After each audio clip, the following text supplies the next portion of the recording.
കഴിഞ്ഞ തിരഞ്ഞെടുപ്പിലെ ഇടതുമുന്നണിക്ക് നേരിടേണ്ടിവന്ന അപ്രതീക്ഷിത തിരിച്ചടിയുടെ കാരണങ്ങൾ കണ്ടെത്താന് ജനങ്ങളിലേക്ക് ഇറങ്ങാനൊരുങ്ങി സിപിഎം സംസ്ഥാന സമിതി.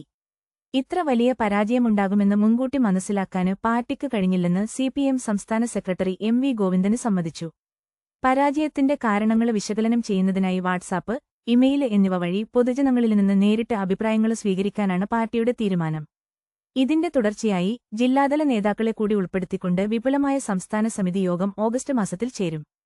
കേരളത്തിന്റെ ചിന്താ മണ്ഡലത്തില് വലതുപക്ഷവൽക്കരണത്തിന്റെ സ്വാധീനം ശക്തമായിട്ടുണ്ടെന്നും അദ്ദേഹം നിരീക്ഷിച്ചു.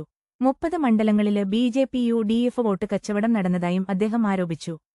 പയ്യന്നൂര്, തളിപ്പറമ്പ് മണ്ഡലങ്ങളിലെ സ്ഥാനാർത്ഥി നിർണയത്തില് പിഴവുകള് സംഭവിച്ചതായും പാർട്ടി അംഗീകരിക്കുന്നു.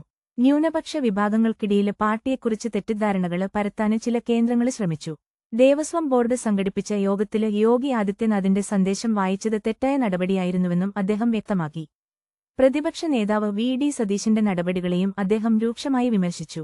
ഇത്തരം വാർത്തകൾ വേഗത്തിൽ അറിയാന് ഞങ്ങളുടെ ചാനൽ സബ്സ്ക്രൈബ് ചെയ്യുക.